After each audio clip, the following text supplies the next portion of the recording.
Hey everybody, I'm Pastor Bill from Open Door Baptist Church in Morehead City. And thanks for coming back for another word of encouragement. These are weekday video series where we are helping people to get our eyes off of the messaging of the world around us with its discouragement and despair, and to put our eyes and our feet back onto the firm foundation, which is God's words of encouragement in the Bible. After a short break for Christmas, we've come back now to the end of the book of Romans.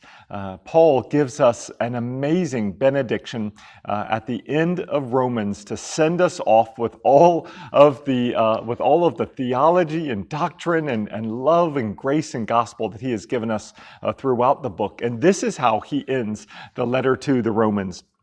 Beginning in verse 25, Paul writes, "Now, to him who has power to strengthen you, according to my gospel and the proclamation about Jesus Christ, according to the revelation of the mystery kept silent for long ages, but now revealed and made known through the prophetic scriptures, according to the command of the eternal God, to advance the obedience of faith among all nations, to the only wise God through Jesus Christ. To him be the glory forever and ever. Amen." As I often say, what a stick of dynamite. I mean, just a short passage of just a few verses, and yet absolutely explosive with theology, with statements about God, who he is, and what he is doing. This is phenomenal.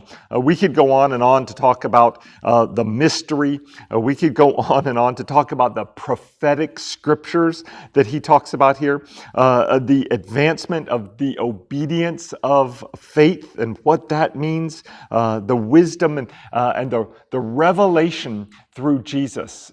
And really, at Christmas time, that really is the focus of our celebration, is the revelation of the mystery in the person of Jesus Christ. That's the description of the incarnation.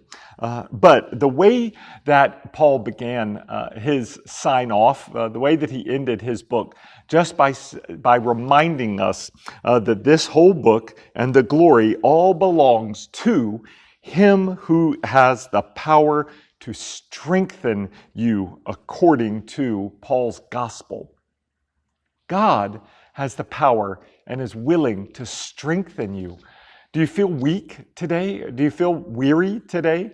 God, through the gospel, has the power to strengthen you. And sometimes that strength looks like resting. Now get that straight. That sort of strength is not the self-reliant might and power that we so often see in the world. But no, in the Bible, that strength is often the strength to trust in God and to sit back in a vulnerable position. God is strengthening you through the gospel. Well, I hope that this is encouraging to you today, and I hope that you'll tune in tomorrow for another word of encouragement.